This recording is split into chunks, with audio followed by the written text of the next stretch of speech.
नमस्कार, आदाब। मैं अनूप सोनी आप सबका स्वागत करता हूं। आज क्राइम पेट्रोल डायल 100 में हम देखेंगे महाराष्ट्र की ऐसी कहानियां जो हमारे सभ्य समाज के कुरूप चेहरे को दर्शाती हैं, जहां हकीकत मान्यताओं के बिल्कुल विपरीत है। और आज के इस एपिसोड में वसई का ये केस एक ऐसे ही झूठ की सच्ची कहानी बयां करता है। ये एक प्रेम कहानी थी जो इंसान के बदलाव के तमाम बहकावों का मजाक उड़ा रही थी। आ गए रत्ना? हाँ दीदी, आई मैं। एक काम खत्म नहीं हुआ तो दूसरा काम हाजिर है इसका।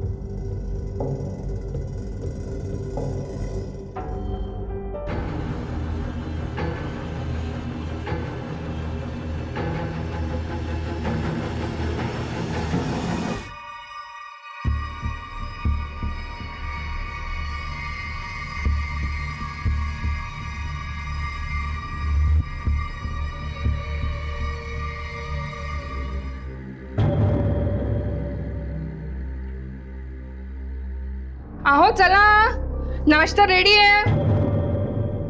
हाँ हेलो। अरे वाह ताई, आज नाश्त्यामध्ये रोटी पराठे दोनों। लीना को लेके आ नाश्ता करने। बरं। ए, चल।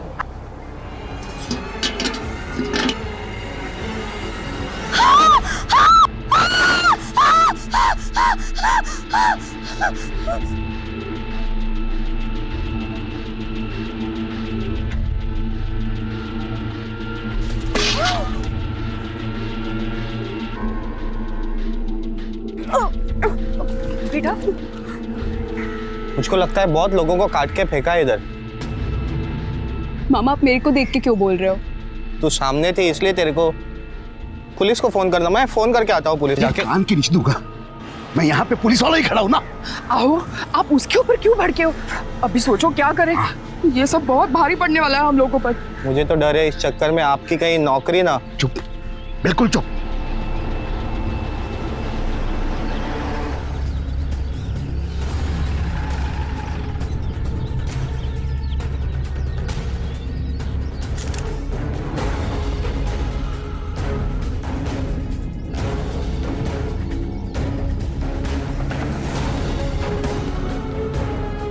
मैडम, मेरे को खुद को पता नहीं लग रहा है ये सब कैसे हुआ रहेगा।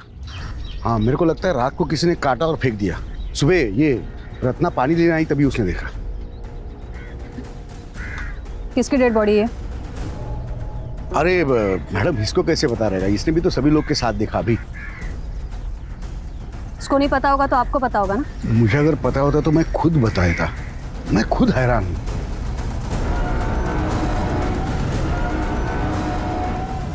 मैडम, इसमें तकरीबन 2 साल के बच्चे की भी लाश है। क्या कहते हैं कि बच्चे का स्पर्श बड़े से बड़े तनाव को भी दूर कर देता है।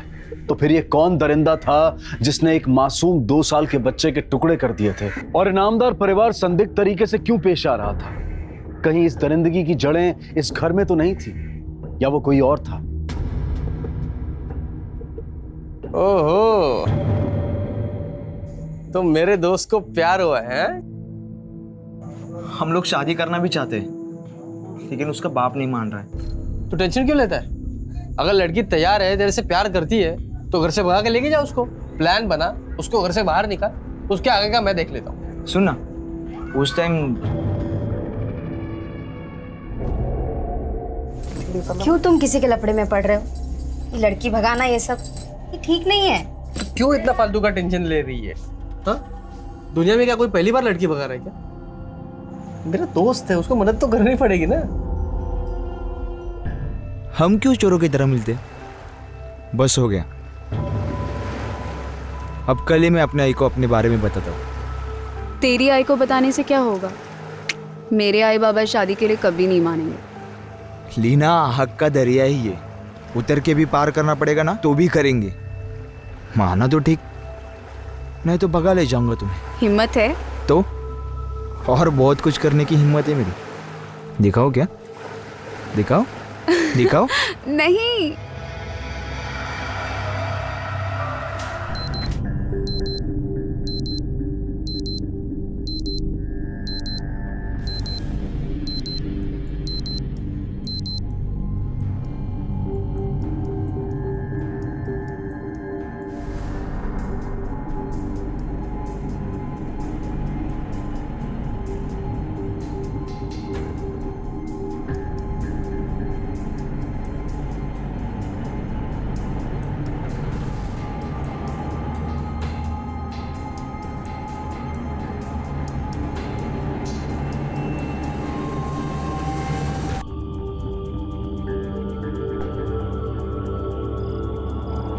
चलो जल्दी।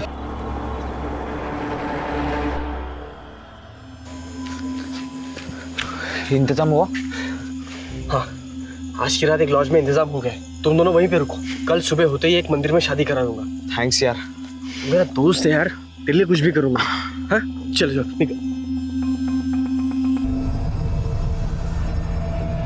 तुम वो इंस्पेक्टर इनामदार की बेटी हो ना? मरवा दिया यार तूने तो। किसको भाग के लेके आया तू? आओ आओ, उठा ना, उठा ना, आओ उठाओ, आओ। नीला घर में कहीं नहीं दिख रही है। देखो गली गली ढूंढो, घर घर ढूंढो, सब होटल चेक करो, आज ही के आज मिलने चाहिए वो। रात को उनको किस किसने देखा है पता कराओ। चलो सर। क्या हुआ रे, कोई कैदी भाग गया क्या? बाबा इनामदार साहब की बेटी भाग गई है।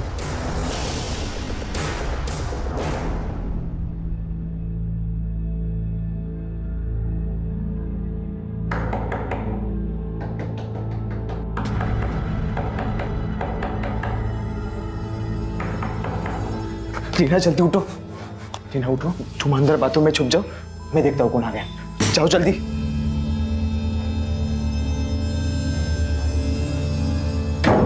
तुम लोगों को अभी के अभी इधर से निकलना पड़ेगा। ये लीना का बाप उसको ढूंढ रहा है, सब लॉज चेक कर रहा है, वो इधर भी पहुंच जाएगा जल्दी। चलो, मैंने तुम लोगों का इंतजाम एक जगह पे कर दिया है, तुम लोग अभी उधर रुको। चलो, ये लीना कहाँ है? अंदर। लीना, लीना जल्दी भाग। क्या हुआ? अपने को अभी निकलना पड़ेगा जल्दी। इस लड़की को देखा है? इधर आई थी वो? जी सर, रात को आई थी किस लड़के के साथ में, लेकिन आज सुबह चली गई। रूम किसने बुक किया था? मना किया था आपको, मत पड़ो इस लफड़े में। पर मेरी बात सुनता कौन है? तो मुझे कौन सा पता था कि वो पुलिस वाले की लड़की के साथ इश्क लड़ा रहा है। अरे वो इंस्पेक्टर है, सिर्फ इतना ही नहीं, उसकी बिरादरी में हमारी बिरादरी में फर्क तो देखो। अगर उन लोगों की खोपड़ी खिसकी ना तो हमारी पूरी बिरादरी को, पूरी बस्ती को भुगतान करना पड़ेगा। मला तर भीती वाटते। साहब मैंने कुछ नहीं किया साहब। साहब, अरे साहब किधर लेके जा रहे साहब? साहब इन्होंने कुछ नहीं किया साहब। साहब इन्होंने कुछ नहीं किया साहब। साहब साहब साहब साहब साहब छोड़ो साहब। साहब मेरे को नहीं मालूम। कहाँ है मेरी बेटी? किसके साथ रखा है? साहब आपकी बेटी मेरे को कैसे मालूम रहेगा? मालूम नहीं तेरे को? और इसके घर में कौन कौन है? लेके आ सबको। साहब मेरे को नहीं मालूम साहब। ये देखो तेरी बीवी आ गई।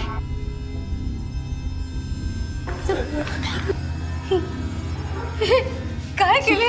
सालून के मैडम घ्या त्याने आतमध्ये, खिलाओ हवा अपनी। साहब नहीं साहब, साहब साहब साहब साहब उसको छोड़ दो साहब, साहब उसको छोड़ दो साहब, उसने कुछ नहीं किया, उसका कोई गलती नहीं है साहब। साहब साहब साहब छोड़ दो साहब। तो पता कहाँ है?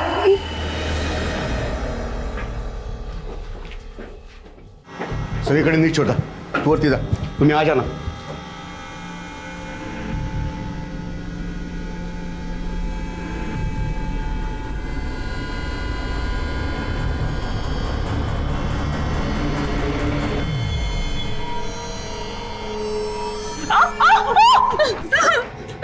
तुला सांगितलं होतं त्याला भेटू नको, फिर भी तुम यहाँ मुंह मारने चली आई। अब तो उसे जिंदा नहीं छोड़ूंगा मैं।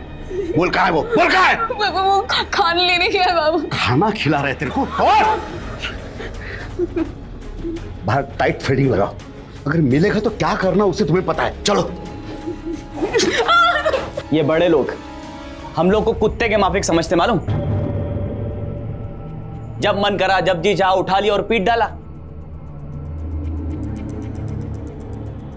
आज मेरे भाई को मारा, कल आपका परिवार होगा, आपका फैमिली होगा। काहे को मालूम?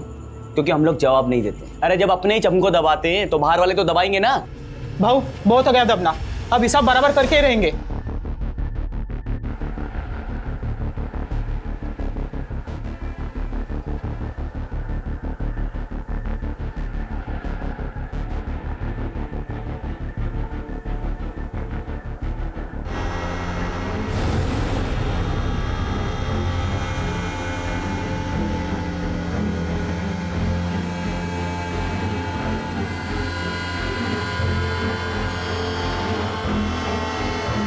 हम चाहे जितना मर्जी वहम पाल लें कि हमारे समाज में भेदभाव कम हो गया है, लेकिन अब भी कुछ अदृश्य दीवारें हैं जो दिखाई नहीं देती लेकिन मौजूद हैं, और इन्हीं दीवारों के नीचे दबकर न जाने कितनी जिंदगियां कुचली जा चुकी हैं। और ये सिलसिला अब भी जारी है।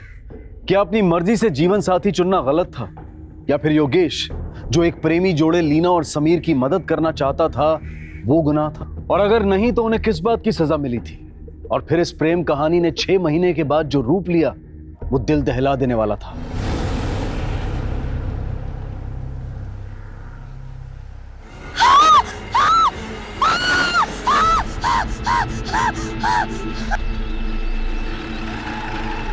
मैडम हमेशा की तरह सुबह रत्ना पानी देने आई। मैडम बॉडी की सारी हिस्से निकाले हैं। 3 लाशें, एक आदमी की, एक औरत और एक छोटा बच्चा है।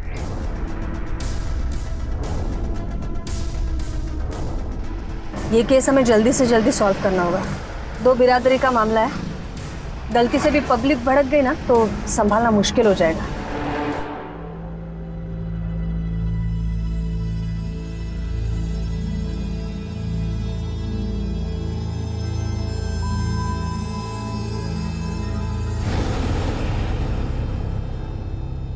बहुत सीधा आदमी था मैडम योगेश, सबकी मदद करता था और इसी मदद करने के चक्कर में उसकी जान गई। किसकी क्या मदद की थी उसने? तेरे से प्यार करती है तो घर से भगा के लेके जाओ उसको, क्या आगे का मैं देख लेता हूँ। आज की रात एक लॉज में इंतजाम हो गया, तुम दोनों वहीं पे रुको। तुम वो इंस्पेक्टर इनामदार की बेटी हो ना? ये लीना का बाप उसको ढूंढ रहा है, सब लॉज चेक कर रहा है, वो इधर भी पहुंच जाएगा जल्दी। बोल कहाँ है मेरी बेटी? साहब उसको छोड़ दो, साहब उसको छोड़ दो साहब, उसने कुछ नहीं किया, उसका कोई गलती नहीं है साहब। उस इनामदार के डर से वो समीर तो गांव छोड़ के भाग गया, पर कभी कभी आता था रात में। पर इनामदार को तो उसकी बेटी मिल गई थी, फिर अब क्या प्रॉब्लम होगी उसकी? उसकी बेटी की शादी नहीं हो रही थी। आप भी सोचो ना, और तो और मैडम, और लड़की का मामा भी योगेश को धमकाने आया था। तेरी वजह से मेरी भांजी घर पे पड़ी है, तो उसको भगा के लेके गया था ना, घर पे पड़ी है वो। हाँ, रिश्ता नहीं हो रहा है उसको। तेरे को तो मैं अब दिखाता हूँ क्या। मैंने कुछ नहीं किया। अरे छोड़ उसका। क्या रे, क्या तेरा रोज का नाटक है? काय को डरा था इसको? चल निकल इधर से।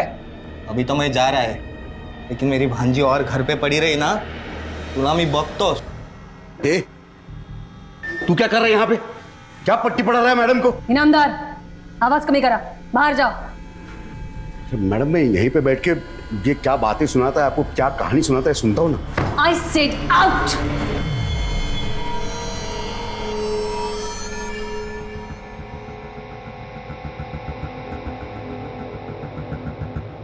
हाँ बोल। मैडम वो हरीश तो हरीश, ये इनामदार साहब ने योगेश को बहुत परेशान किया, मेरे भाई का जीना आराम कर दिया था।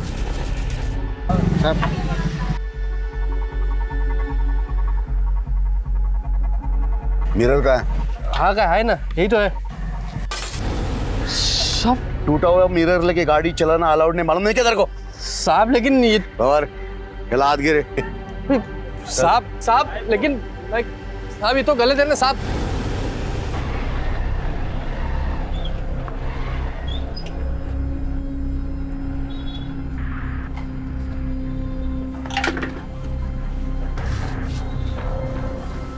और चेक कर जरा। क्या चेक करे साहब? बताते इसको खोल।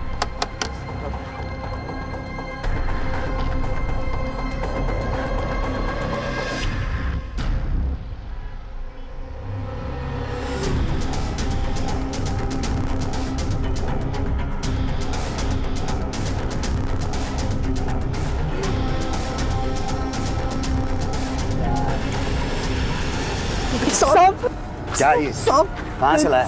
साहब मेरा सीधे से समझ में नहीं आया। अच्छा, इसीलिए तुम्हें ऐसा लग रहा है कि इनामदार ने योगेश को मार दिया? सिर्फ इतना ही नहीं मैडम, जिस दिन वो तीनों गायब हुए मेरे को योगेश का फोन आया। वो मेरे को बोला कि इनामदार साहब उसको मिलने के लिए बुलाए। उसने तुम्हें क्यों बताई ये बात? वो चाहता था मैं भी उसके साथ जाऊं। तो गए क्यों नहीं तुम? वो मैडम, मैं डर गया था, मेरे को लगा इनामदार साहब मेरा भी जीना आराम कर देंगे। ठीक है, अभी तुम जाओ, जरूरत पड़े तो हम लोग बुला लेंगे तुम्हें। बरा मैडम। बाबर, ये योगेश के फोन कॉल के रिकॉर्ड्स मंगवाओ, और हाँ, पड़ोसियों से पूछताछ करो ये यशवंत कितना सच बोल रहा है और कितना झूठ। मैडम, आपने वो 2 कौड़ी के आदमी के सामने मेरी भी इज्जत की, इनामदार, पहली बात, लोगों को यूं कौड़ियों में गिनना बंद करो। और दूसरी बात, इस केस में तुम खुद सस्पेक्ट हो, तो कुछ दिन घर बैठ जाओ, ऑफिशियल लेटर मिल जाएगा तुम्हें। आज से तुम सस्पेंडेड हो। हाँ साहब, मैंने देखा था, वो तीनों गए थे 15 तारीख की शाम को। ये कोई 7 बजा होगा, इस तरफ से गए थे। इसका मतलब है वो इनामदार के घर पे गए थे? उस तरफ ही गए थे। अब उधर क्यों गए थे साहब, ये मुझे नहीं मालूम। और हाँ साहब, उस दिन दोपहर में इनामदार साहब भी आके गए थे योगेश के घर पे। ओए जी साहब, योगेश कहाँ रहता है? योगेश, ये वाला घर है साहब उसका।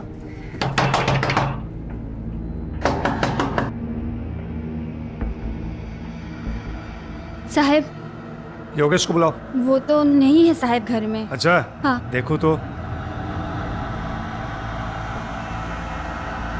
और योगेश को बोलो रात को मेरे घर में आके मिले। साहब, और अगर नहीं मिला ना तो साहब, कसम पर नाम ही चालू है, गाँव छोड़ो। इस झमेले में हमको मत घसीटो साहब। अरे मैं कहाँ घसीट रहा हूँ? तुम्हारे पति ने शुरू किया ना झमेला, वही खत्म करने के लिए बुला रहा हूँ। भेज देना। ये योगेश की बीवी ने इनामदार को यूं ही कहा था या सच में वो गांव छोड़कर जाने वाले थे? हाँ साहब, वो अपनी सब जमीन अमीन बेचकर मुंबई जा रहा था। अच्छा, वो लड़का समीर कभी मिलने के लिए आया था? हाँ साहब, योगेश के गायब होने से एक रात पहले आया था। बहुत चिल्लम चिल्ली की आवाज आ रही थी। जितनी मैं तेरी मदद कर सकता था मैंने की, अब बस। क्या बस हुआ? 2 थप्पड़ क्या गिरे, सब कुछ उगला तू? वो लोग तृप्ति को भी मार रहे थे, इसलिए मैं बोला। क्या हुआ क्या नहीं हुआ ये मैं नहीं जानता। मैं सिर्फ इतना ही जानता हूँ कि तेरे वजह से हम लोग अलग हुए। अब तू ही हमें एक करेगा। बस झाला हाँ बाबू, आपकी वजह से बहुत कुछ सहा है हम लोगों ने। जास्त काय मागतो वहिनी? मुझे बस एक नया सिम कार्ड दो, रहने के लिए एक खोली दो, बाकी सब मैं खुद हैंडल कर लूंगा। अरे भाव, आप कुछ चाहिए क्या आपको? वो थोड़ी सी साकर चाहिए थी मेरे को। अच्छा, अभी देती हूँ।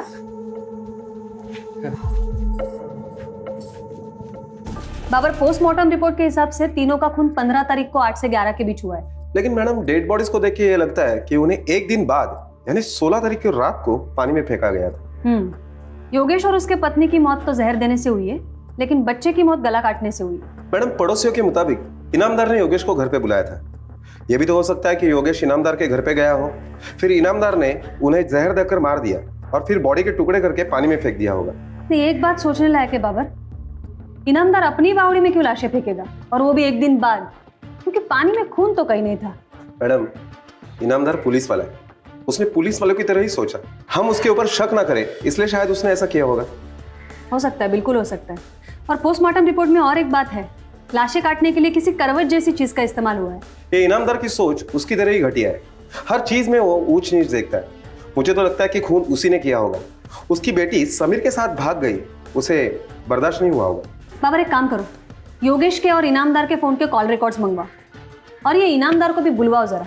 मैडम, मेरी लड़की भागी नहीं थी, वो उसे बहका के भगवा के लेके गया था। अगर भाग जाती तो मैं सोचता मर गई मेरे लिए, पर ऐसे कोई भगा के लेके जाए तो मैं क्या, कोई भी चुप नहीं बैठेगा। आप चाहे तो रिकॉर्ड चेक करो। पाटिल मैडम, ये इनामदार की बेटी है ना, उसे जरा पुलिस स्टेशन लेके आओ जल्दी। हाँ, तर मिस्टर इनामदार। एक मिनट मैडम।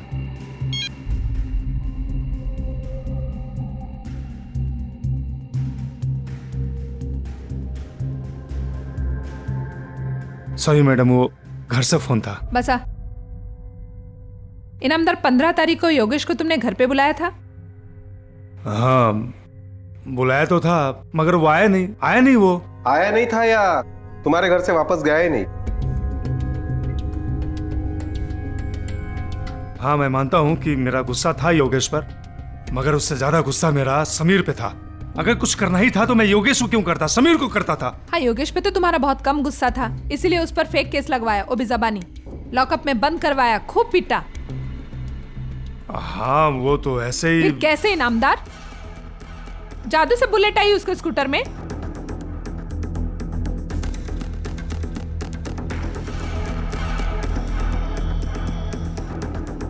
और इतने संगीन जुर्म का कोई केस भी नहीं दर्ज करवाया तुमने। वैसे एक बात बताइए इनामदार साहब, योगेश को आपने अपने घर पे क्यों बुलाया था? मैडम मैं सच कह रहा हूं, वो लोग मेरे घर आए ही नहीं।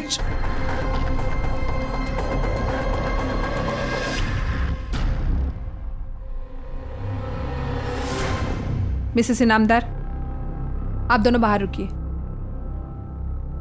मैं क्या बोलती हूँ मैडम, मैं बाहर जाती हूँ ना, इनको यहीं रहने दो, ये भी तो पुलिस वाले ही है ना। नहीं, मैं रुक जाती हूँ, इनको बाहर जाने दो। क्या है, ये छोटी है ना तो डर जाएगी। इनामदार,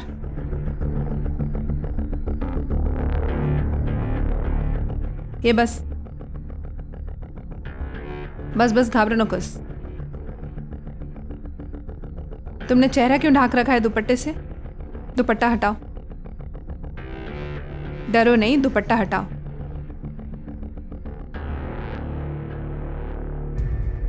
अब सच बताओ, समीर के साथ तुम अपनी मर्जी से गई थी या जबरदस्ती लेके गया था वो? तुम्हें किडनैप किया गया था?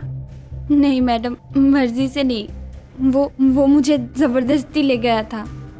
अच्छा, ये चोट कैसी लगी तुम्हें? देखो नीला, डरो मत, सच बताओ, शायद हम तुम्हारी कुछ मदद कर दें। आई ने मुझे बहुत मारा। बाबा का फोन आया था, आई बोली अगर तेरे बाबा के खिलाफ तू कुछ भी बोली ना तो समझ लेना मैं भूल जाऊंगी मैं तेरी आई हूँ। आई, मैं वहाँ बोलूँगी मुझे जबरदस्ती भगा के ले गए थे। मैडम, हम दोनों एक दूसरे को बहुत चाहते हैं, पर बाबा नहीं चाहते हम दोनों की शादी हो। क्या यही प्यार है उसका जो तुम्हें उस दिन छोड़ के भाग गया? नहीं मैडम, वो मुझे छोड़ के नहीं भागा था, वो तो बस छिप गया था डर के मारे। अब ये कहानी तुम्हें किसने सुनाई? ये समीर ने मुझे बताया। इसका मतलब उसके बाद तुम उसे मिली थी? कब और कहाँ मिली थी तुम उससे? 14 तारीख की रात को। समीर मेरे आई बाबा मेरे लिए रिश्ता देख रहे हैं, वो मेरी शादी कर देंगे। समीर, तू घबरो नकोस, मैं उससे पहले कोई इंतजाम कर लूंगा, और तुम ये मत सोचना कि मैं तुम्हें छोड़कर कहीं भाग जाऊंगा, समझे? Don't worry. तू घर तक आ गया, तेरी ये हिम्मत! अरे हरीश, अरे पकड़ो उसको। हरीश पकड़ उसको। कहाँ मर गया साला? हरीश साला पकड़। बाबर, ये समीर की खोज खबर निकालनी पड़ेगी। उस रात उसका गांव आना और दूसरी रात योगेश के बीवी बच्चों का कत्ल, ये सब इत्तेफाक नहीं लगता है मुझे। मैडम, ये योगेश के कॉल रिकॉर्ड्स आ गए। मैडम, ये कॉल रिकॉर्ड देख के एक बात पता चलती है कि रात को 11 बजे तक इनामदार ने योगेश को कई बार फोन किया था। इसका मतलब है सचमुच योगेश इनामदार के घर पे नहीं गया था। नहीं बाबर, ये सब कॉल रिकॉर्ड्स फेक भी हो सकते हैं। हमें गुमराह करने के लिए इनामदार ने योगेश का खून करने के बाद भी किए हो। जरा देखो उस वक्त इनामदार के मोबाइल की लोकेशन क्या थी? मैडम, इनामदार के मोबाइल की लोकेशन उस वक्त उसका घर का ही दिखाई दे रहा है। मैडम ये देखिए, और एक नंबर है जो योगेश के नाम पर है। ये नंबर्स की डिटेल निकालो। नंबर तो उसी का है, पर जरूरी नहीं कि उस वक्त उसके पास हो। मैडम ये देखिए दूसरा नंबर जो सुमंत पाटिल के नाम पर है। इस नंबर से भी योगेश को कई बार फोन किए गए हैं। बाबर, एक काम करो, ये योगेश का दूसरा नंबर और ये सुमन पाटिल का नंबर, दोनों के डिटेल्स निकालो। हाँ साहब, पेपर में पढ़ा उसके बारे में। बहुत बुरा हुआ बेचारे योगेश के साथ। तुम कैसे जानते हो योगेश को? उसके ज़मीन का डील मैंने किया था ना साहब। उसकी ज़मीन मतलब उसका घर और उसकी खेती, जिसे बेचकर वो मुंबई जा रहा था। हाँ साहब, बहुत दिनों से भावताव चल रहा था हम लोगों के बीच। वो 50 लाख मांग रहा था, लेकिन इतना रेट नहीं है यहाँ पे। फिर एक दिन आके वो 45 लाख में डन किया, लेकिन उसके बाद ये सब हो गए साहब। मैडम, ये भी तो हो सकता है कि इसमें सुमंत पाटिल का ही हाथ हो। क्या पता जमीन ट्रांसफर की गई हो और पैसा देना बाकी हो। नहीं बाबर, ऐसा नहीं हो सकता है। बिना पैसा दिए ग्राम पंचायत से जमीन ट्रांसफर होगी नहीं। हाँ, ये हो सकता है कुछ पैसा देकर ट्रांसफर की गई हो और बाकी बाद में देने की बात हुई हो, और ये पैसा बचाने के लिए सुमंत ने योगेश का खून किया। बाबर, एक काम करो, ये योगेश के जमीन के पेपर्स निकलवाओ जल्दी। मैडम, ये दूसरे मोबाइल का लोकेशन गांव के बाहर एक बस्ती का दिखाई दे रहा है। बाबर, पता लगाओ जल्दी। Okay ma'am.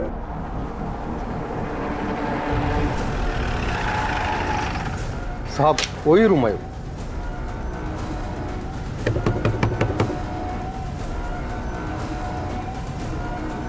कौन? अरे सर, क्या तू योगेश के नाम का सिम कार्ड यूज करा था ना? क्यों? किसे छुपना चाहता था? मैम वो इनामदार साहब से। और किससे छुपने की क्या जरूरत है मुझे? क्यों? पुलिस से छुपने की जरूरत नहीं है। साहब मैंने कुछ किया ही नहीं तो मैं क्यों छुपूं? अच्छा, कुछ नहीं किया तूने? योगेश के नाम का सिम कार्ड यूज कर रहा है, उसके नाम का रूम लेकर रह रहा है, और फिर भी तुझे लगता है पुलिस पकड़ेगी नहीं तुझे? हाँ? मैम वो सिम कार्ड योगेश ने दिया था मुझे, मतलब इनामदार साहब से बचने के लिए। मैं बहुत रोया उसके सामने, तभी उसने मुझे मदद की। मैं किसी को क्यों मारूं? वो तो मेरा दोस्त था, मैं क्यों मारूं उससे? देख बेटा, अगर तूने मारा होगा ना तो क्यों मारा और कैसे मारा ये सब हम निकलवा लेंगे। बस तेरे हाथ से ये मौका चला जाएगा जब तू तेरी सजा कम करवा सकता था। बाबर, ये केस की सारी फाइल्स चाहिए मुझे। सर, ये सुमंत पाटिल के कॉल रिकॉर्ड्स है जो आपने मंगवाए थे। मैडम, ये कॉल रिकॉर्ड से पता चलता है कि सुमंत पाटिल को हरीश ने भी कई बार फोन किया था। ये हरीश और सुमंत का एक दूसरे से क्या लेना देना है? मैडम, ये योगेश, जमीन, पैसा, लीना और समीर एक दूसरे से जुड़ी हुई कड़ियां लगती है। साहब वो दोस्त है मेरा, इससे आगे मेरा उससे कोई वास्ता नहीं साहब। अभी आप बोले ना मेरे को कि योगेश सुमन को जमीन बेच रहे हैं, तभी मेरे को मालूम पड़ा साहब। अच्छा, ये तूने पिछले हफ्ते योगेश को इतने फोन क्यों किए थे जब वो उसे जमीन बेच रहा था? साहब आप मुझ पे शक कर रहे हो? पुलिस वाले का साला हूँ साहब, मैं ऐसा गलत काम थोड़ी ना करूँगा साहब। बाबर, ये हरीश बहुत टेढ़ी खीर है, ये जरूर कुछ छुपा रहा है हमसे, या तो वो इनामदार के बारे में या तो फिर सुमंत पाटिल के बारे में। मैडम, मुझे लगता है कि हमें सुमंत पाटिल और इनामदार के घर की तलाशी लेनी चाहिए।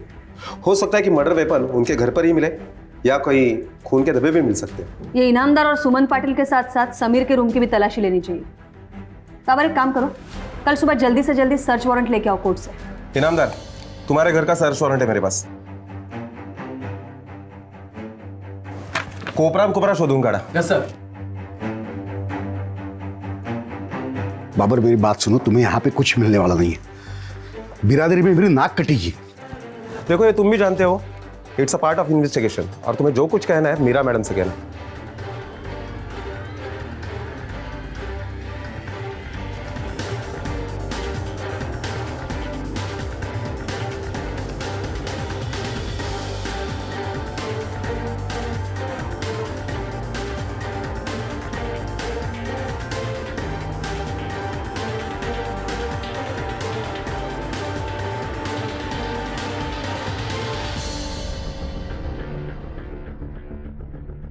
बाबर, तीनों की तलाशी ली है लेकिन कुछ नहीं मिला अब तक।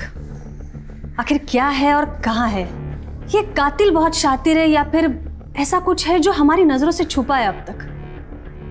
प्रॉब्लम क्या है समझ में नहीं आ रहा है अब तक। बाबर, शोधा लो कर। मैडम, बोला रिका में बॉडीज के अंतिम संस्कार के लिए साइन किसके लिए? जो भी उनके करीबी रिश्तेदार है उनको बोलो साइन कर दे। Okay madam.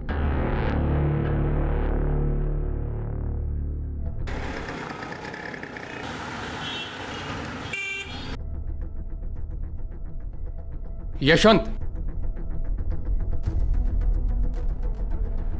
जी साहब। हमें वो तीनों के अंतिम संस्कार के लिए तुम्हारे साइन चाहिए। यहां पे साइन कर दो।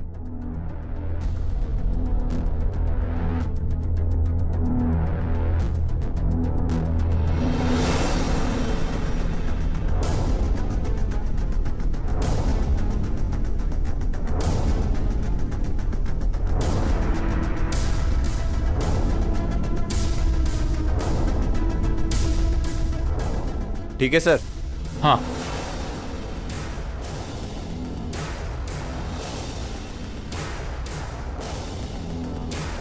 Hello ma'am. हाँ रिका में बोला।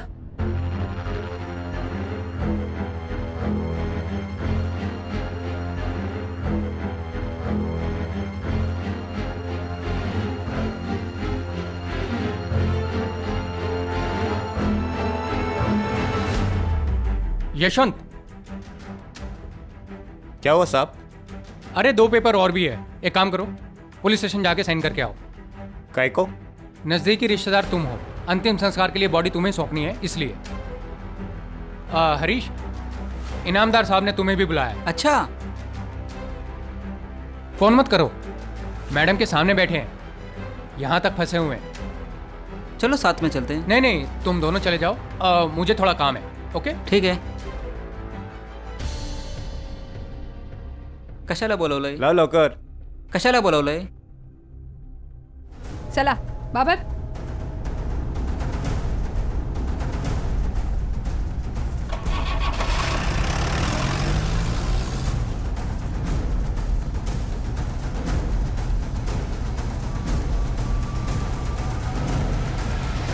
मैडम इस तरफ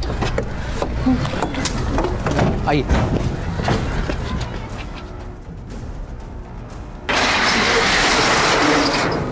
आइए मैडम, ये देखिए.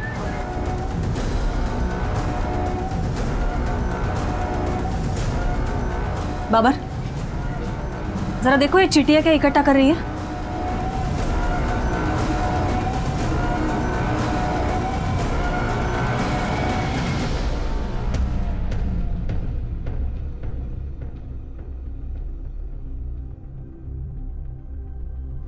मैडम, ये तो मांस का टुकड़ा है.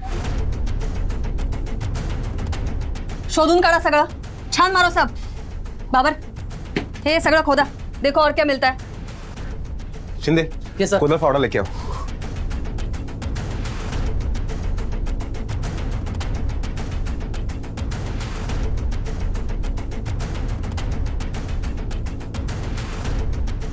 ते मागे बघा काय ते. पवार, तो कोपरा शोधा.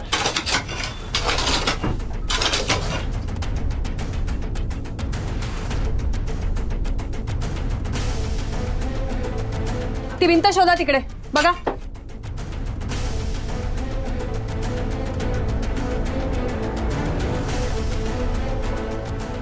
ए, रुको रुको रुको.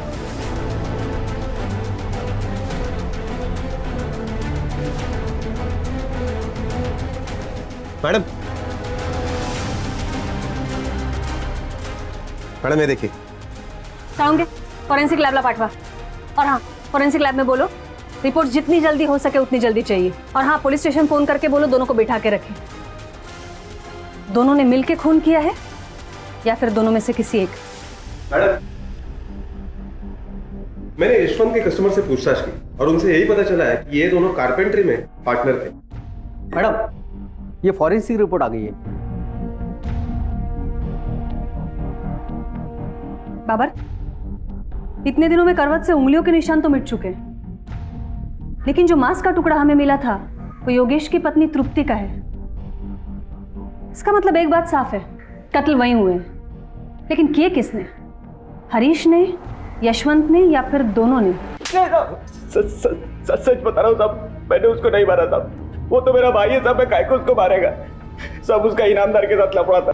वो सुमन पाटिल से तेरा क्या लेना देना है? मैं योगेश को सुमन पाटिल से मिला है मैडम, बस और कुछ नहीं. ये यशवंत है ना मैडम, ये योगेश का जमीन खरीदना चाहता था, लेकिन योगेश उसको बेचना नहीं चाहता था मैडम. क्यों नहीं बेचना चाहता था? क्योंकि मैडम वो उसको पैसा कम दे रहा था और वो भी तोड़ तोड़ के. इसको पता था एक बार साइन हो गई तो इसको एक पैसा नहीं मिलेगा. तभी मैं इसको बोला कि तुम सुमन पाटिल को अपना जमीन बेच दो. वो पैसा भी पूरा देने को रेडी था मैडम. तब से ना मैडम ये यशवंत योगेश पे बहुत भड़का हुआ था. तो साला योगिया सुमन को जमीन बेच रहा है, मेरे को नहीं. मैं क्या पैसा नहीं दे रहा क्या उसको? हाँ, अब मैं उसके पूरे खानदान को ख़त्म करेगा और वो जमीन लेगा, वो भी फोकट में. तू तेरी कहानी नहीं सुना रहा है तो चल मैं सुनाती हूँ. योगेश ने तेरे बदले सुमन को अपनी जमीन बेच दी, इसलिए उसके और उसके परिवार को मार दिया ना तूने. ग्राम पंचायत से पता लगवाया हमने, वहां भी तूने पूछताछ की थी ना, और उन्होंने तुझे बताया सबसे नजदीकी रिश्तेदार को जमीन मिलेगी. मतलब कि तुझे. नहीं, फटाफट मुंह खोल वरना तेरा मुंह खुलवाना आता है हमें. बोल. जब योगेश ने सुमन को जमीन देने का फैसला किया तभी मैंने सोच लिया था कि मुझे कुछ करना पड़ेगा. और जब मेरे को मालूम पड़ा कि इनामदार ने उसको मिलने के लिए बुलाया तो मैंने उसको बोला कि मेरी दुकान से होके जाना. या तुम लोग के लिए लाया मैं. लो. अरे ये खाना वाना तो सब ठीक है, लेकिन हमको यहाँ पे क्यों बुलाया? अरे ऐसा कोई खास बात नहीं है, तुम लोग खाते खाते भी तो सुन सकते हो. हाँ चल तू बैठ, पहले खाना खा. बैठ बैठ बैठ बैठ, खाना खा.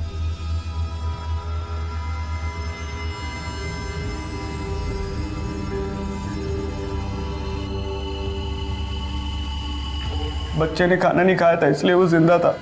मैंने उसका भी गला काट दिया. एक जमीन के टुकड़े के लिए तूने अपने भाई को मार डाला यशवंत, और वो बच्चा जिसको जमीन और लालच का मतलब भी नहीं पता, उसको इतनी गंदी मौत मारा तूने। जो जुर्म तूने किया है ना यशवंत, उसकी सजा तुझे मिलेगी। अब तू जिंदगी भर वो जमीन का टुकड़ा नहीं देख पाएगा।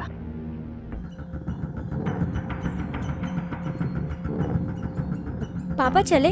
कितना टाइम लगता है तुमको तैयार होने में? हाँ, और ये बाल क्यों खुले हुए हैं? हाँ, एक मिनट,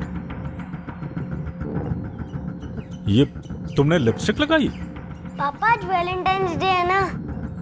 तुम स्कूल पढ़ने जाती हो या ये सब करने जाती हो? तुम अपनी बहन जैसा बनना है? जाओ जाके बाल बांधो और लिपस्टिक पोंछ के आओ। चलो, तुमको पता है ये लिपस्टिक लगाने लगी है? पापा ये लिपस्टिक नहीं है, ये लिप ग्लॉस है। जो कुछ भी है पोछो उसे। क्या ध्यान देती हो तुम? और तुम उस समय गेम खेलता रहता है। चलो।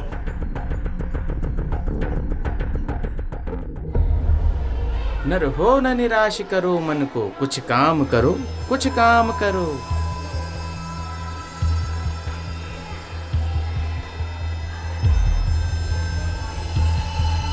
किरण,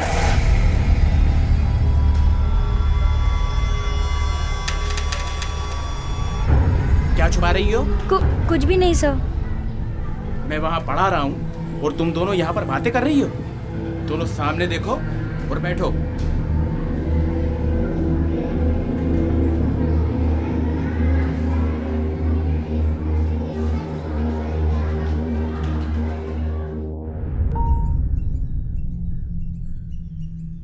ये क्या है? क्या है?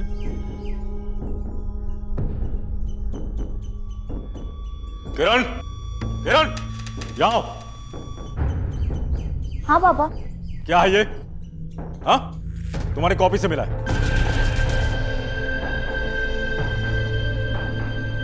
आज क्लास में एक लड़के ने मुझे ये कॉपी दिया था, तो शायद उसी ने डाल दिया होगा। लेकिन पापा मैं सच कह रही हूँ, मैं उसकी तरफ मैंने आज तक देखा नहीं है। अरे कोई तो छूट दी होगी ना, जो उसने लव लेटर लिख के दिया तुमको।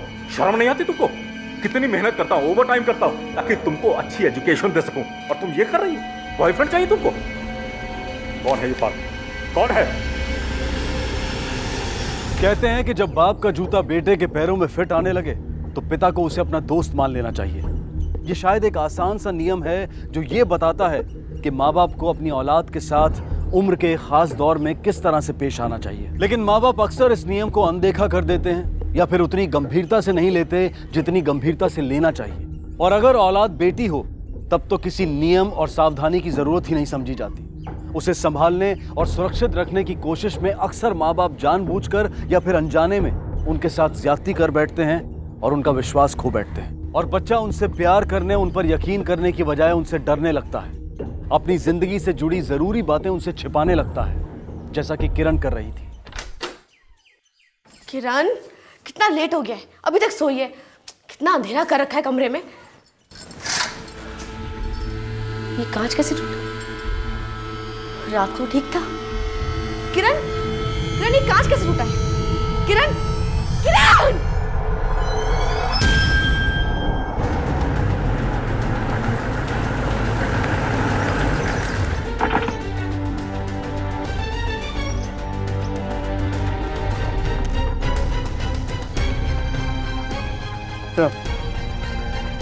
इस कांच पे खून के धब्बे हैं, शायद इसी से कलाई काटी गई।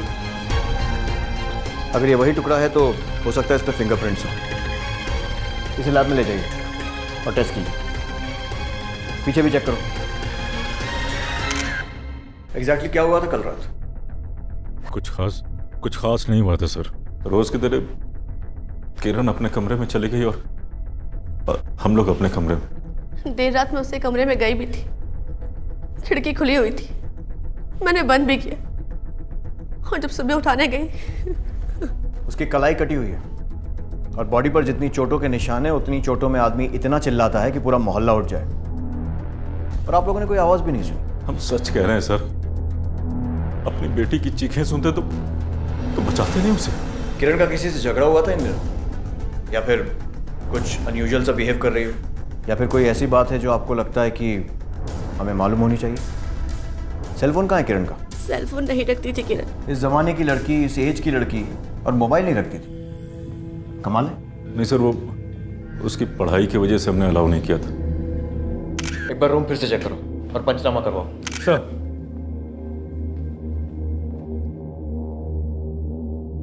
बॉडी को फौरन पोस्टमार्टम के लिए भेजो। जैसे सर, रिपोर्ट आती। जिसने भी ये सब किया है आप उसे छोड़िएगा मत।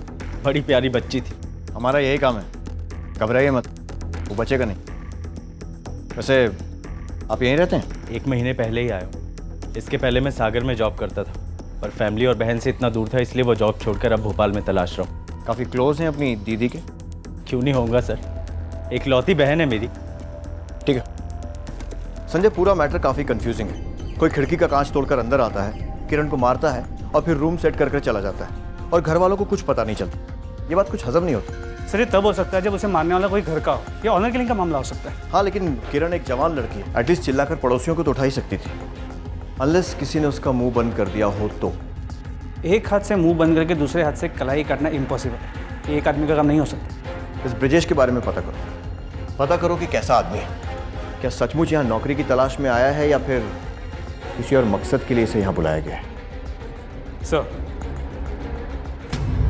उसके डैड ने मुझे पूरे क्लास के सामने थ्रेट किया था, लेकिन मैंने उसके बाद उससे कभी बात नहीं की। तुम पार्थ हो, अगर तुम्हारी बहन को कोई ऐसा काट दे तो तुम्हारी हिम्मत कैसे हुई इतनी चीप हरकत करने की मेरी बेटी के साथ? इन कामों के लिए स्कूल होता है। So I want a written apology from his parents, क्योंकि बच्चे जो हैं वो नहीं सर, मुझे माफ कर दो sir. I am sorry sir, मैं माफी मांगता हूँ सर, लेकिन प्लीज मेरे मॉम डैड को मत बुलाइए प्लीज। उसके घर मिलने गए थे कभी?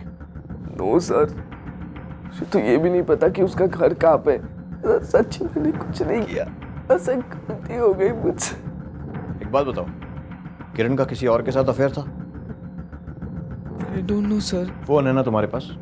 नंबर दो, जरूरत पड़ी तो कॉल करेंगे, उठा लेना। मिस्टर शर्मा, सुना है पिछले दिनों आप अपनी लड़की पर काफी भड़के थे, उस पर चिल्लाए थे और उसके स्कूल भी गए थे। हाँ गया था, लेकिन वो कोई सीरियस मैटर नहीं था। आपसे डिसीजन सुनाने को नहीं कहा है? सर मुझे नहीं पता ऐसा कुछ हुआ था उस दिन, और मैं तो घर पर भी नहीं था शायद। किरण के बैग से वैलेंटाइन डे का कार्ड मिला था, इसलिए डांटा था इन्होंने उसे। मतलब उसका बॉयफ्रेंड था? सर मेरी बेटी वैसी नहीं थी, उस लड़के ने छिपा कर उसके बैग में वो कार्ड रख दिया था, उसे तो पता भी नहीं था।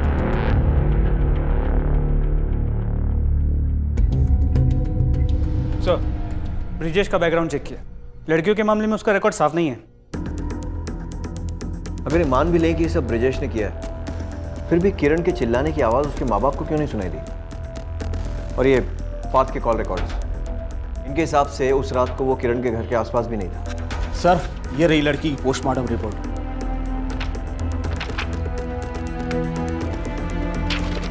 हमें शर्मा से फिर से बात करनी होगी। क्या हुआ सर?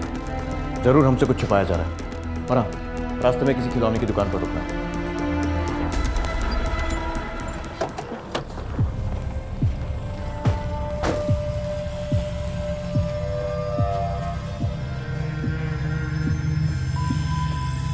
हाय बेटा। अरे वाह, गेम खेल रहे हो?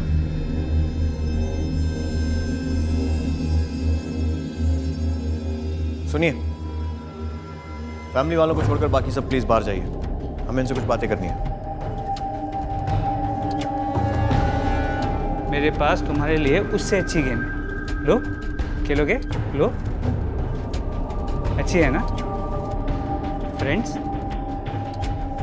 किरण की पोस्टमार्टम रिपोर्ट आ गई है और उसके मुताबिक मरने के कुछ घंटे पहले किरण के किसी के साथ शारीरिक संबंध बने थे। उसकी मर्जी से या उसके खिलाफ, ये क्लियर नहीं है। क्या बकवास कर रहे हैं आप? अरे बच्ची थी वो ये सब करेगी? ये शौक और दुख जेन्युइन है या एक्टिंग कर रहे हैं? ये क्या कह रहे हैं आप?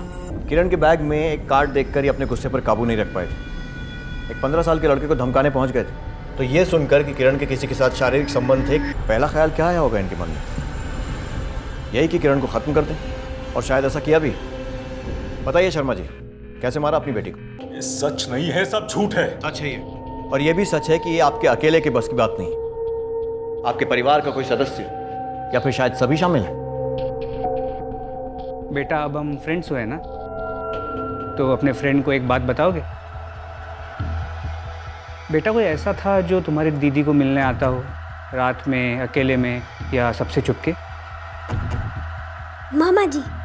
बहुत प्यार करते थे हम सब किरण को, और आप हम लोगों पर ही इल्ज़ाम लगा रहे हैं। बच्चे ने मामा का नाम लिया। चलिए देखते हैं कितना प्यार करते थे किरण से। हवालात में चलकर बताइएगा। मतलब? लेकर चलो।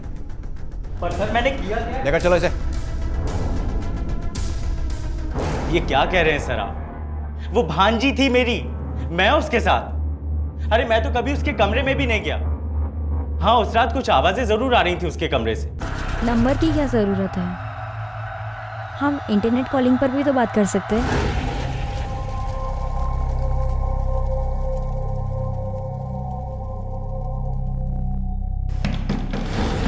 कहानी अच्छी है तेरी, पर तेरी रेपुटेशन से मैच नहीं करती, क्योंकि हमें पता है कि तुझे सागर वाली जॉब से क्यों निकाला गया था। देख, अभी भी वक्त है, कबूल कर ले कि तूने किरण के साथ वो सब किया, और फिर घबरा गया कि किरण किसी को बता ना दे, इसलिए हड़बड़ाहट में उसे मार दिया। सर ये सच नहीं है, आप मेरे यकीन कीजिए, मैं उस दिन से पहले कभी किरण के कमरे में नहीं गया। भांजी थी मेरी। इस ब्रिजेश की बात पे यकीन किया जा सकता है? उसकी हिस्ट्री को देखते हुए तो बिल्कुल नहीं, लेकिन बिना चेक किए उसकी बातों को गलत साबित करना भी गलत होगा। हो सकता है उसने उस रात सही में किरण को किसी से बात करते हुए सुना। किरण के पास कोई फ़ोन हो जो उसके माँ बाप हमसे छुपा रहे हैं। एक काम करो, किरण के घर के आसपास और स्कूल के आसपास जितनी भी सिम कार्ड की दुकान है, सब में पता करो। आसपास के मोबाइल फोन्स की दुकानों पर पूछताछ करने पर पता चला कि पुलिस का शक सही था। किरण के पास वाकई में मोबाइल फोन था और ये नंबर उसने कुछ दिन पहले ही लिया था। सर, नेटवर्क प्रोवाइडर के हिसाब से किरण ने अपने उस नंबर से किसी को फ़ोन नहीं किया, ना ही उसे उस नंबर पे किसी का फ़ोन आया है। सर, फ़ोन की लास्ट लोकेशन श्यामला ही शो कर रहा है, और देखिए अभी भी फ़ोन वहीं है। मतलब किरण का अपना घर? नहीं, डायल मत करना, हम लोग खुद वहाँ जाएंगे। मर्डर वाली रात को फ़ोन की क्या लोकेशन थी ये पता कीजिए। ठीक है सर, चलो।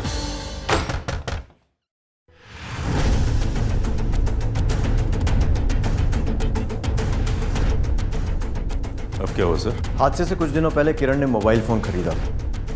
आप लोग जानते थे इस बारे में? नहीं इंस्पेक्टर, अगर ऐसा कुछ भी होता तो हमें मालूम होता। सर रिंग जा रही है, शायद फ़ोन साइलेंट पर हो। रूम में चल। सर, यहाँ।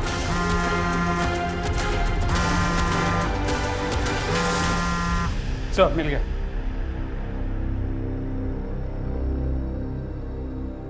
तो आप में से किसी ने भी इस फोन को पहले कभी नहीं देखा? नहीं मैम। अगर आप लोग सच बोल रहे हैं तो इसका मतलब ये है कि किरण ने ये फोन छुपा कर रखा। हाँ बोलो। श्योर हो? ठीक है सर, किरण की इस नंबर की लोकेशन ट्रेस हो गई। मर्डर वाली रात ये फ़ोन यहाँ श्यामला हिल से सीहोर गया तो वापस आया। लेकिन आपने तो कहा कि आपने उस रात किरण को अपने बेड पर सोते हुए देखा। हम सच कह रहे हैं इंस्पेक्टर, उस रात किरण कहीं नहीं गई।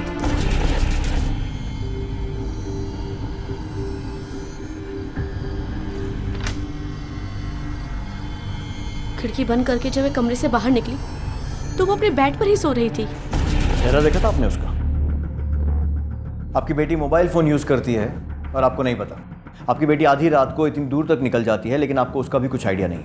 ऐसा कैसे हो सकता है? हम सच कह रहे हैं, हमें नहीं पता था वो इतना कुछ छुपा रही थी हमसे। सर इस शर्मा पे मेरा शक गहराता जा रहा है। हो सकता है कि किरण का कोई बॉयफ्रेंड हो जिसे मिलने के लिए वो आधी रात को सीहोर गई, पर जब वो रात को वापस लौटी तो मिसिस शर्मा ने खिड़की बंद कर दी, तो मजबूरन उसे खिड़की तोड़ के अंदर आना पड़ा। हो सकता है इस शोर से मिस्टर शर्मा जाग गए हो, उसने किरण को पकड़ लिया हो और गुस्से में आके उसकी जान ले ली।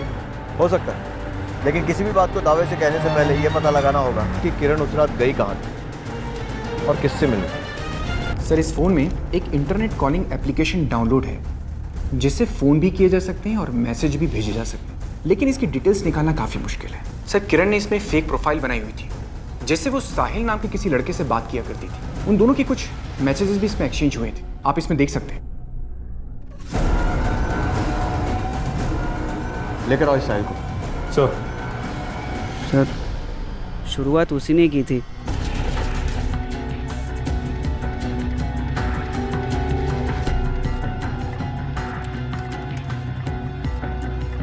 हाय hi, happy Valentine's day. Who are you?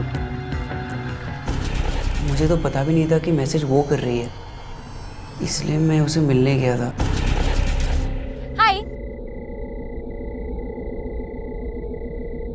तुम इतनी लेट यहाँ क्या कर रही हो? तुमसे मिलने आई हूँ। इतने दिनों से हम मैसेजेस पर जो बात कर रहे हैं। क्या हुआ? तुम हंस क्यों रहे हो? अरे कुछ नहीं, it's just a big misunderstanding. मैं प्राची को लाइक करता हूँ और मुझे लगा मैं प्राची को मैसेज कर रहा हूँ। साहिल प्लीज मजाक मत करो। अरे मैं मजाक नहीं कर रहा हूँ। तुम झूठ बोल रहे हो साहिल। कोई मुझे ब्लैकमेल कर रहा है। अगर तुम्हें नहीं पता था तो उसको कैसे पता चला सब कुछ मेरे बारे में? किरण, मुझे कुछ पता नहीं चल रहा है, तुम ये सब क्या बोल रही हो? और बहुत लेट भी हो चुका था तो मैंने बोला कि तुम चली जाओ। कहाँ से अलग अलग गए थे? किस लोकेशन से? यहाँ साहिल किरण से लास्ट टाइम यहाँ मिला था और उसके जाने के बाद किरण अपने घर के लिए वापस निकली। किरण के मोबाइल रिकॉर्ड से पता चला है कि रात 11 बजे वो घर से निकली थी सीहोर के लिए और 1:30 बजे वापस आई। इसके अलावा साहिल भी सच कह, उसके मोबाइल को ट्रैक करने से पता चला कि किरण को मिलने के बाद वो सीधे अपने घर गया था। इसका मतलब यह है कि हमें श्यामला हिल्स और सीहोर के बीच में पूछताछ करनी चाहिए। शायद किसी ने कुछ देखा हो।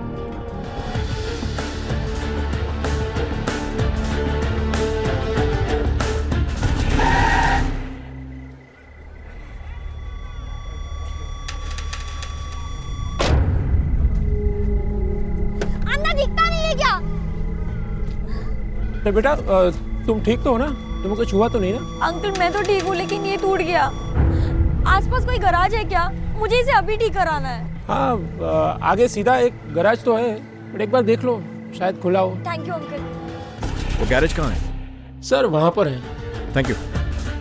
लड़की को देखा है? हाँ साहब।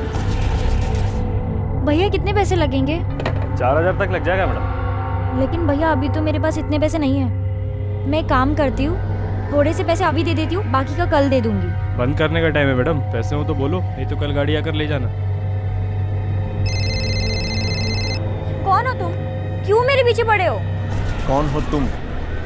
पक्का यही बोला था? हाँ साहब यही बोला था, यही बात कर रही थी, फिर गाड़ी लेकर चली गई। और उसके बाद पैसे लेकर वापस आई थी? नहीं सर, वापस नहीं है। ठीक है।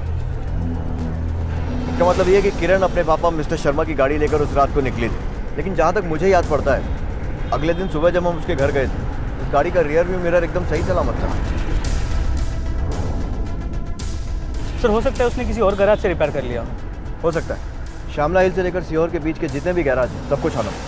पता करो कि किसने रिपेयर किया है और किसने रिपेयर करवाया था, किरण ने या किसी और ने। सर वो फ़ोन कॉल जो किरण को गैराज में आया, हमने जब उसका फ़ोन चेक किया और फ़ोन के ऐप चेक किए तो ना ही उसके फ़ोन में और ना ही उस फ़ोन के ऐप में किसी भी कॉल की कोई एंट्री थी। लेकिन साहिल के कॉल की एंट्री थी। इसका मतलब किसी ने वो दूसरे कॉल की डिटेल्स डिलीट की।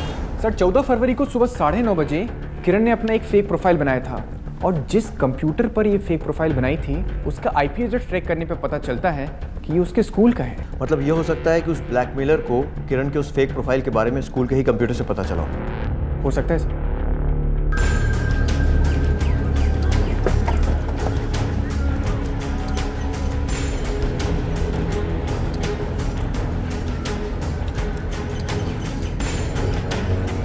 सुनो, ये लड़की आई थी यहाँ सफ़ेद गाड़ी में, गाड़ी का रियर व्यू मिरर ठीक करवाने। नहीं साहब, नहीं देखा।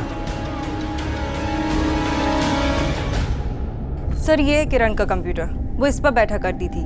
अच्छा, अगर क्लास के कंप्यूटर से किसी ने फ्रेंड्स बुक साइट पर लॉगिन किया तो किसी और को उसके बारे में पता चल सकता है? अगर उसे उस कंप्यूटर का पासवर्ड पता हो तो हिस्ट्री में जाकर चेक किया जा सकता है कि इस कंप्यूटर से कौन कौन सी साइट को विजिट किया गया है। और किरण के अलावा और किस किस के पास था इस कंप्यूटर का पासवर्ड? टीचर्स के अलावा 10th 11th 12th के कुछ दूसरे बच्चों के पास। एक कंप्यूटर कुल 6 बच्चों को अलॉट होता है। ठीक है, मुझे उन सभी बच्चों और टीचर्स की डिटेल्स चाहिए। सर 6 स्टूडेंट्स और दोनों टीचर्स के फ़ोन लोकेशन रिकॉर्ड चेक किए हैं। सिर्फ यही नंबर है जो घटना वाली रात को सीहोर की तरफ गया है। किसका नंबर? सर क्या कर रहे हैं आप लोग? ये सब कुछ नहीं किया मेरे बेटे ने। एक मिनट, उसके कॉल रिकॉर्ड से साफ पता चलता है जिस रात किरण की मौत हुई थी किरण से मिला था। हाँ बेटा, आगे की कहानी खुद बता दें वरना निकालने के तरीके आते हैं। बोल।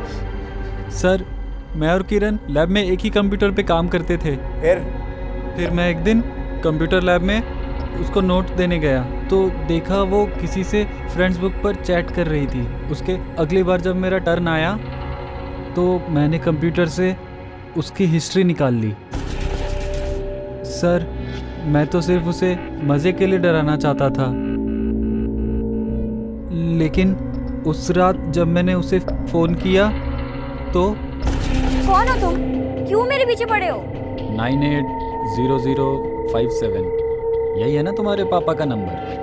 तो क्यों ना मैं उन्हें फ़ोन करूं और तुम्हारे और साहिल के बारे में बता दूं? नहीं नहीं नहीं, प्लीज ऐसा मत करना। अगर मेरे पापा को पता चल गया तो मुझे जान से मार देंगे। मैं तुम्हारे हाथ जोड़ती हूँ, प्लीज ऐसा मत करना। तुम जो बोलोगे मैं करूँगी वो। कुछ भी? हाँ कुछ भी, पर तुम्हें भी मेरा एक काम करना पड़ेगा। सर, किरण ने मुझे कुछ पैसे लाने को कहा था और मैंने घर के लॉकर से पैसे लिए और उसे मिलने चला गया।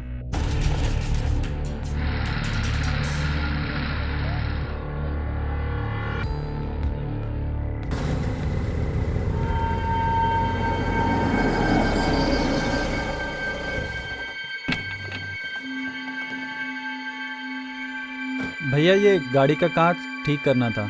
हो जाएगा, लेकिन आधा घंटा लगेगा। ठीक है, जाओ ऊपर बैठिए आप लोग।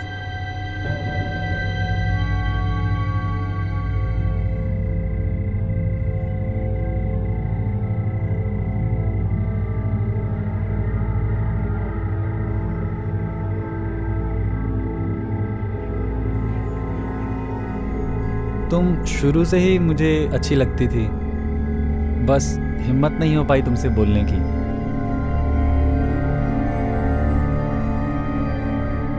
याद है ना तुम्हें अपना प्रॉमिस? या पापा को फ़ोन करूं?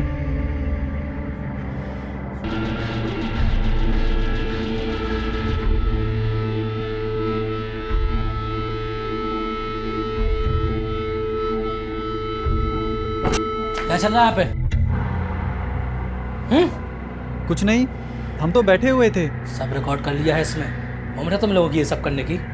बुलाओ पुलिस को, अंदर करवाऊं दोनों को। अरे इस वीडियो को इंटरनेट पे डाल देते हैं, जब सब लोग देखेंगे तब पता चलेगा इन लोगों को। नहीं, ये मत करिए ना प्लीज, ये मत करिए प्लीज। नहीं करेंगे, लेकिन तुम्हें भी हमारी एक बात माननी पड़ेगी। हम दोनों के साथ एक एक बार, समझ गई ना?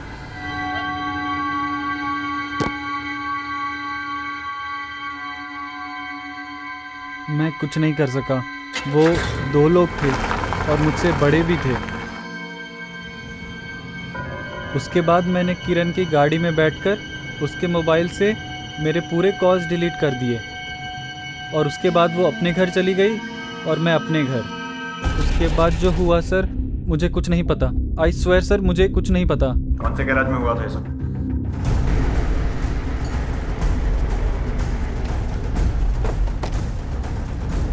सब लोग हट जाओ इधर से। क्या हुआ था आप लोग? ये दोनों तेरे यहाँ काम करते हैं? मुन्ना भाग, भाग मुन्ना। पकड़, पकड़ सब।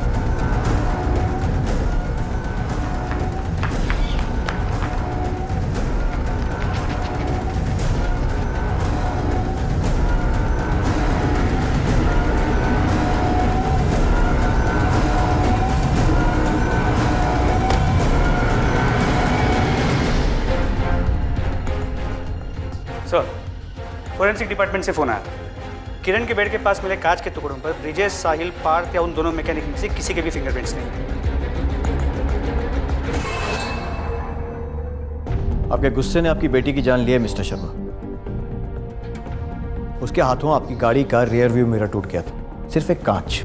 लेकिन वो आपसे इतना डरी हुई थी कि उसे रिपेयर कराने के लिए वो उस रोहित से मिली, जो उसे पहले से ब्लैकमेल कर रहा था, क्योंकि उसे मिरर रिपेयर कराने के लिए पैसे चाहिए थे।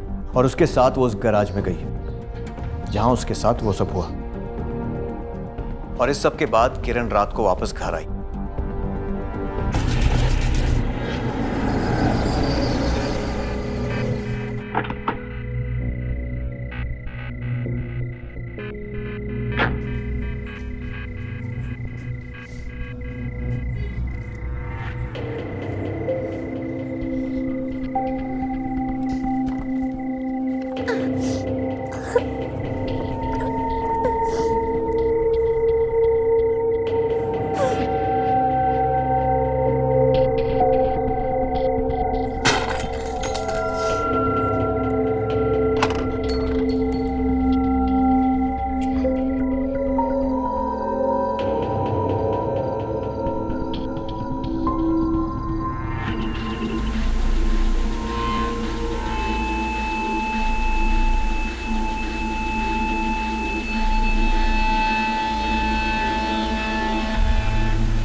यकीन करके दूसरी हिंदू नहीं बनाना है इसको।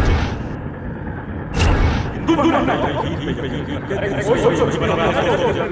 तुम्हें अपना प्रॉमिस या पापा को फोन कर आपके डर ने आप दोनों के बीच में दूरी इतनी बढ़ा दी थी कि इतनी बड़ी बात होने के बाद भी वो आपको बताना नहीं चाहती थी। उसने आत्महत्या रेप के कारण नहीं की होगी, बल्कि इस डर से की होगी कि अगर आपको पता चल जाएगा तो आप कैसे रिएक्ट करेंगे। आपको पता है किरण के मरते समय उसके रोने की आवाज़ आपको क्यों नहीं सुनाई दी? उसे मौत से ज़्यादा आपका खौफ था। उसे डर था कि कहीं आप आवाज़ सुनकर उसे बचा लेंगे और फिर उसे वही सब झेलना पड़ेगा जिससे बचने के लिए वो आत्महत्या कर रही। जब कोई छोटा नाजुक पौधा गलत दिशा में बढ़ने लगता है तो माली उसके साथ एक सीधी और सख्त लकड़ी लगा देता है। वक्त बीतता जाता है लेकिन पौधा फिर भी उस भारी सहारे से अलग थलग पहले की तरह गलत दिशा में बढ़ता जाता है। माली लगातार उस पौधे पर अपनी नजरें लगाए इंतजार करता रहता है और एक दिन वो पौधा उस लकड़ी का सहारा लेकर सही दिशा में आगे बढ़ने लगता है और उस दिशा को अपनी दिशा बना लेता है। शायद इतना ही आसान होता है बच्चों को सही दिशा में मोड़ना। जरूरत है तो सिर्फ संयम और समझदारी की। हम उम्मीद करते हैं कि किरण के पिता से जो गलती हुई वो समाज के किसी और पिता से ना हो। इसी विचार के साथ मैं अनूप सोनी आपसे विदा लेता हूं। फिर मुलाकात होगी अगले एपिसोड में एक और चौंका देने वाले केस के साथ। तब तक अपना और अपने परिवार का ख्याल रखें और देखते रहें क्राइम पेट्रोल डायल 100। सबक एक को, सीख हम सबको। जय। क्राइम पेट्रोल्स के और भी दिलचस्प कहानी देखने के लिए हमारे चैनल को सब्सक्राइब करें और बेल आइकॉन दबाना न भूलें।